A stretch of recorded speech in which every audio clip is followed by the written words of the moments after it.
सबसे पहले बात करते हैं कोटपूतली में बीजेपी की विजय शंखनाद रैली की। प्रधानमंत्री मोदी खुद यहां पहुंचे और उन्होंने संबोधित किया और संबोधित करते हुए एकदम राजस्थानी अंदाज में नजर आए। उन्होंने कहा कि दाल बाटी चूरमा, वोटर मारा सूरमा। 2 साल तक जो हुआ वो अभी ट्रेलर था, पिक्चर अभी बाकी है, बहुत कुछ करना बाकी है। बीजेपी का तीसरा कार्यकाल निर्णायक फैसलों का होगा। पीएम मोदी ने दिया नारा, पहले मतदान फिर जलपान, घर घर तक इस नारे को पहुंचाना है। और इस पर बात करने के लिए हमारे सहयोगी और पॉलिटिकल एडिटर योगेश शर्मा जुड़ गए हैं।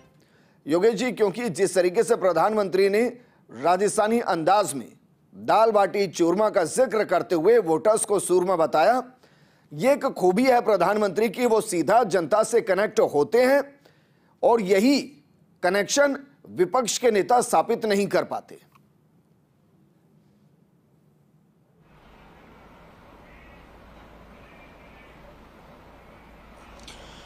विजेंद्र, ये बात सही है कि जिस तरह आज प्रधानमंत्री मोदी का संबोधन था, वो अपने आप में कहा जा सकता है केवल एक सीट को मानकर नहीं देखे, पूरे देश की राजनीति को उन्होंने बहुत कम शब्दों में मथ के रख दिया।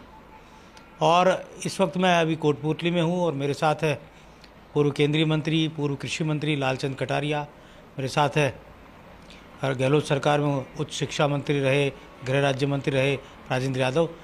मैं बात करूंगा लालचंद कटारिया जी से, और मैंने इनसे बात करना क्यों चुना ये भी आपको बता दूं कि जयपुर ग्रामीण लोकसभा सीट को और उसके राजनीतिक मिजाज को मुझे लगता नहीं इनसे ज़्यादा कोई जानता होगा। परिसीमन के बाद जब पहला चुनाव हुआ था तब लालचंद कटारिया जयपुर ग्रामीण से सांसद बने, फिर यूपीए सरकार में केंद्र में मंत्री बने, और आज नरेंद्र मोदी ने भी मंच पर जब मुलाकात की तो पुराने पलों को याद किया। लेकिन यहाँ के पूरे राजनीतिक सामाजिक जो यहाँ का मिजाज है उसको भलीभांति जानते हैं। लालचंद जी, आज प्रधानमंत्री ने सबसे पहली सभा की अपनी राजस्थान में और जयपुर ग्रामीण से उन्होंने हुंकार भरी। सबसे पहली बात तो यही है कि पहली बड़ी सभा थी बीजेपी में आपके आने के बाद, जो आपने बीजेपी की इस सभा को अटेंड किया। ये बात सही है कि भारतीय जनता पार्टी ज्वाइन करने के बाद में प्रधानमंत्री जी की जो पहली मीटिंग राजस्थान में रही, और ये बात भी सही है कि कोटपूतली की धरती पे देश की आज़ादी के बाद में किसी प्रधानमंत्री की पहली सभा थी। और जिस प्रकार से मोदी जी ने प्रदेश को और देश को आह्वान किया है कि ये जो कार्यक्रम हैं और जो रीति नीति चल रही है, जो योजनाएं हैं, ये तो केवल एक ट्रेलर है। उन्होंने कहा असली फिल्म तो अभी इस चुनाव के बाद में। प्रधानमंत्री के मुंह से ये बात कहना अपने आप में मायना रखती है। और हम जानते हैं कि मोदी जी जो जिद पकड़ लेते हैं और जिस तरह की वो मेहनत करते हैं, आने वाले चुनाव के बाद में एक देश का विकास का अलग मैप होगा। और जो चीज़ों की कमी वो महसूस करते हैं, कोई भी क्षेत्र हो, चाहे पानी का क्षेत्र हो, बिजली का हो, सड़क का हो, गरीब आदमी का हो, मकान का हो, शौचालय का हो, उन्होंने हर बात अपने मन से कही है कि लोग चाहे कुछ भी कहें, पर जो मैं समझता हूँ नीचे के बारे में, जो जानकारी मुझे प्राप्त है, उनको कैसे लागू किया जाता है और देश के नक्शे पर उसको कैसे लाया जाता है, वो सब बातें उन्होंने इसमें कही। पर सबसे बड़ी बात यह है कि कोटपूतली जैसे इलाके में प्रधानमंत्री ने मीटिंग रखी है, क्योंकि वो जयपुर में तो उनका रोड शो वगैरह भी हुआ है, फ्रांस के जो राष्ट्रपति आए तब भी वो जयपुर आए थे।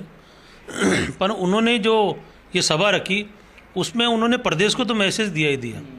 उन्होंने कहा कि 25 की 25 सीटें तो हम जीतेंगे, पर जो जयपुर ग्रामीण और अलवर लोकसभा क्षेत्र है, जहाँ राव राजेंद्र सिंह जी ग्रामीण से लड़ रहे हैं और अलवर से भूपेंद्र जी यादव लड़ रहे हैं, इन दोनों में कोटपूतली का चयन करना संगठन की दृष्टि से, और मुख्यमंत्री जी को पहल करके उन्होंने मीटिंग कोटपूतली में रखवाई कि भाई ये जनसभा कोटपूतली में रखी जाए।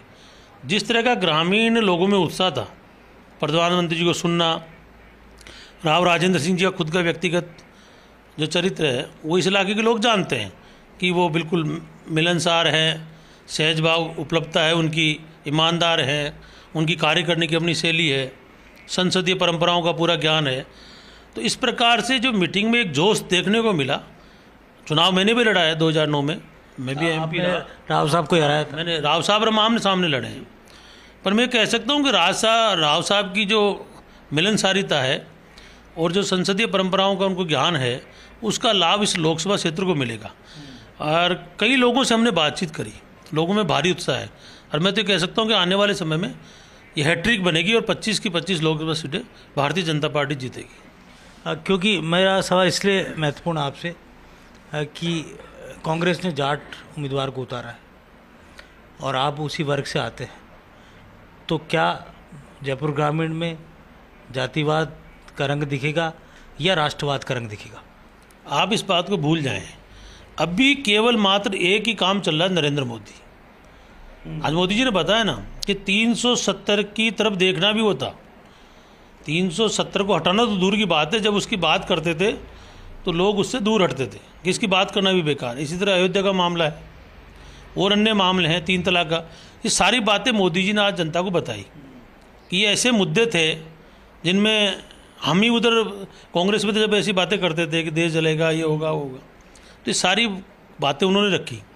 तो एक विजनरी प्रधानमंत्री जो देश की ताकत बनाने वाला है, तो मैं नहीं मानता कि यहाँ लोग जातिवाद में आएंगे। अब तो पढ़े लिखे नौजवान हो गए सब लोग, सब जानते हैं कि जाति के नाम से, धर्म के नाम से कितने दिन। देश का नेतृत्व कौन कर रहा है, संगठन का नेतृत्व कौन कर रहा है, कौन सी पार्टी संगठन में किस तरह से मजबूत है, इन सब बातों का समावेशी जो दृश्य है वो भारतीय जनता पार्टी ने एक इंटरनेशनल लेवल पे पूरी दुनिया को दिखाया कि एक संगठन क्या होता है, सरकार कैसे बनती है, लोग वोट कैसे देते हैं और क्यों देते हैं, ये सब बातें उन्होंने रखी। मुख्यमंत्री जी ने खुद हमारे साथ राजेंद्र यादव भी हैं, हम उनसे बात करेंगे जो खुद कोटपुतली से वो विधायक रहे, मंत्री रहे। कोटपुतली जब जिला बना था उसके पीछे भी सबसे बड़ा योगदान इन्हीं का रहा था। राजेंद्र जी, आज आपके खुद के गृह क्षेत्र में ये जनसभा हुई, क्या मैसेज माने इसका? प्रधानमंत्री मोदी ने आखिर कोटपुतली को चुना और एक संदेश दिया पूरे प्रदेश भर में।